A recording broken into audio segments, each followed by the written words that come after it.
మరొక 7 వారాల్లో ముఖ్యమంత్రిగా మనందరి ముందుకి రాబోతున్నటువంటి వ్యక్తి, పలాసకి తితిలిలో పునర్జన్మ ఇచ్చినటువంటి వ్యక్తి, మళ్ళీ మనందరికీ కూడా ఆదుకోవడానికి మంచి విజన్ తో మన అందరికీ కూడా ధైర్యం ఇవ్వడానికి విచ్చేసిన మన అధినేత నారా చంద్రబాబు నాయుడు గారికి పలాస నియోజకవర్గం తరపున, శ్రీకాకుళం పార్లమెంట్ తరపున సాదరంగా స్వాగతం పలుకుతూ ఈ యొక్క కార్యక్రమాన్ని ఎంత విజయవంతం చేయడానికి కదలి వచ్చినటువంటి మా తెలుగుదేశం పార్టీ, జనసేన, భారతీయ జనతా పార్టీ కార్యకర్తలకు, సోదరీమణులకు, పలాస ప్రజానికానికి అందరికీ కూడా నా హృదయపూర్వకమైనటువంటి నమస్కారాలు తెలియజేస్తున్నాను.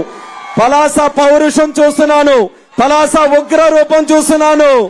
ఈ ఉగ్ర రూపం దాల్చినటువంటి పలాసని తట్టుకునే శక్తి ఆ దొంగల రాజ్యానికి, దొంగల రాజుకి లేదనేది కూడా తెలియజేస్తున్నాను. మీరందరూ కూడా సంసిద్ధంగా ఉన్నారనే మెసేజ్ ఈ కార్యక్రమం ద్వారా మనం అందిస్తున్నాం.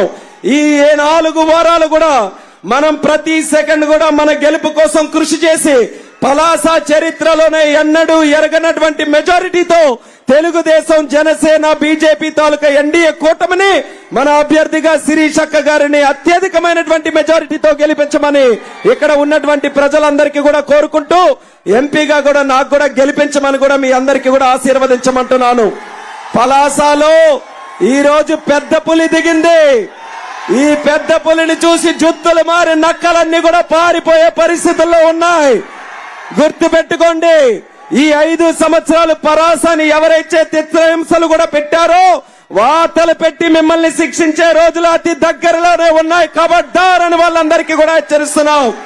5 సంవత్సరాలు పలాసలో ప్రశాంతత లేదు, పలాసకి త్రాగునీరు లేదు, పలాసకి సాగునీరు లేదు, పలాసకి ఉద్యోగాలు లేవు, పలాస జీడి కార్మికులకి మద్దతు ధర లేదు, పలాసలో ఎటువంటి న్యాయం లేకుండా ఒక ఆర్ఓబి కంప్లీట్ చేయలేదు, రైతు బజార్ కంప్లీట్ చేయలేదు, ఇండోర్ స్టేడియం కంప్లీట్ చేయలేదు. ఇలా ఏ కోణాన్ని చూసుకున్నా సరే ఈ 5 సంవత్సరాలు పలాసలో కొండల్ని మింగారు తప్పితే ఏ ఒక్కరికి కూడా న్యాయం చేసే పరిస్థితి ఈ రోజు లేదు.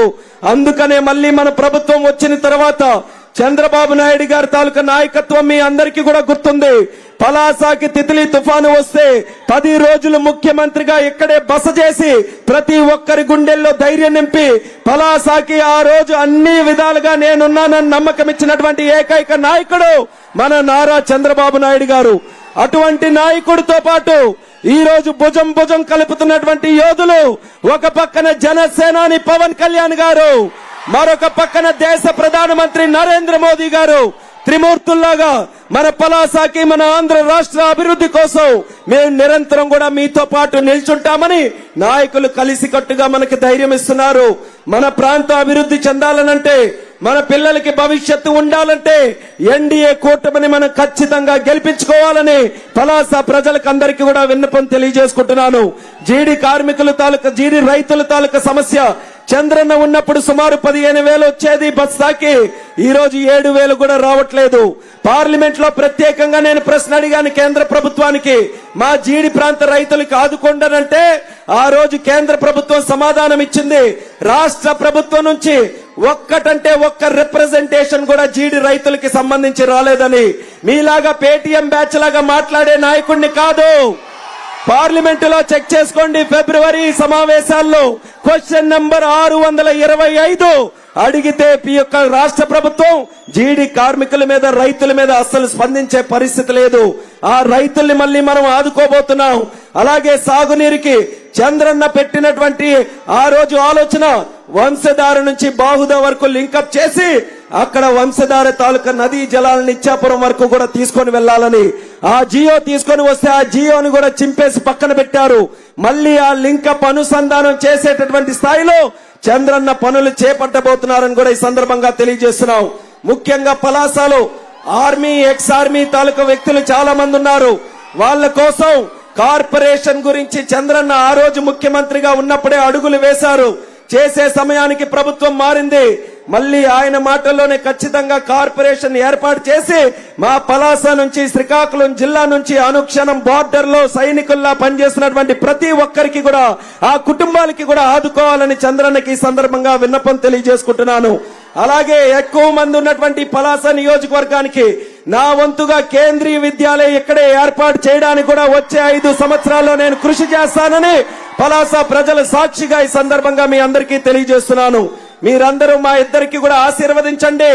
మా నమ్మకం అంతా మా చంద్రన్నే. చంద్రన్న ఉంటే రాష్ట్రంలో ఏదైనా సాధ్యం. చంద్రన్న విజన్ తో ఈ రాష్ట్రం దేశంలోనే నెంబర్ 1 కాదు, ప్రపంచంలోనే తెలుగువాడి సత్తా ఏంటో నిరూపించడానికి చంద్రబాబు నాయుడు గారు, పవన్ కళ్యాణ్ గారు, మోదీ గారు మనతో పాటు నిరంతరం కూడా ఉంటారు. కాబట్టి పలాస ప్రజలు కూడా దానికి అనుగుణంగా సహకరించమని తెలియజేసుకుంటున్నాను. పలాసలో ఈ రోజు ముఖ్యంగా మీ అందరికీ ఉన్నటువంటి భయం, భూ కబ్జాలు విచ్చలవిడిగా పెరిగిపోయినాయి.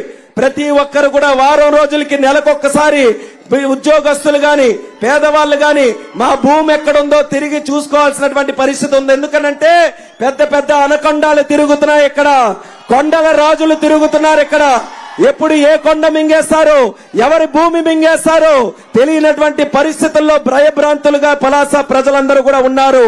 అటువంటి దుర్మార్గులకి చెక్ పెట్టి ఏదైతే భూ కబ్జాలు చేశారో అవి తిరిగి ఆ పేద ప్రజలకి ఆ భూములు చెల్లించే విధంగా మీరు ముఖ్యమంత్రి అయిన తర్వాత చర్యలు తీసుకోవాలని కూడా చంద్రబాబు నాయుడు గారికి ఈ సందర్భంగా తెలియజేసుకుంటూ, మరి ఎక్కువ ఆలస్యం చేయకుండా మరి చంద్రన్న తాలూకా మాటలు మీ అందరికీ కూడా చేసే విధంగా, అలాగే ఆఫ్ షోర్ తాలూకా కార్యక్రమం మన పలాస మున్సిపాలిటీకి త్రాగునీరుతో పాటు సాగునీరు అందించే ఆఫ్ షోర్ ప్రాజెక్ట్ కి ఆ రోజు 434 కోట్ల రూపాయలు శివాజీ గారు ఇక్కడ ఎమ్మెల్యేగా ఉంటే చంద్రన్న తాలూకా సహకారంతో శాంక్షన్ చేయించి పనులు చేయించాం.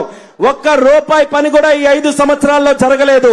ఒక్క రూపాయి ఒక ప్రాజెక్ట్ కి తీసుకొని రాకుండా ఈ రోజు ఇక్కడ ఉన్నటువంటి మంత్రి ప్రగల్భాలు పలుకుతున్నాడనంటే నువ్వు అసలు ఈ 5 సంవత్సరాలు ఈ పలాసకి ఏం చేశావో ముందు చెప్పు బ్రదర్ అని సందర్భంగా ప్రశ్నిస్తున్నాను. మీరు చేసింది చెప్పలేక మా మీద ఈ రోజు ఎగురుతారా? మా ట్రాక్ రికార్డ్ ఏంటో ప్రజలకందరికీ కూడా తెలుసు. ఆ ట్రాక్ రికార్డు రేపు బాక్స్ ఆఫీస్ లాగా బ్యాలెట్ ఆఫీస్ లోనే కనబడబోతుందనేది కూడా వైఎస్ఆర్ కాంగ్రెస్ పార్టీ నాయకులందరికీ కూడా తెలియజేసుకుంటూ, మన నాయకుడు చంద్రన్న గారిని ఇంకా ఆలస్యం లేకుండా మిమ్మల్ని అందరినీ కూడా ఉద్దేశించి మాట్లాడమని కోరుతూ మరొక్కసారి మీ అందరికీ కూడా ధన్యవాదాలు తెలియజేస్తూ సెలవు తీసుకుంటున్నాను.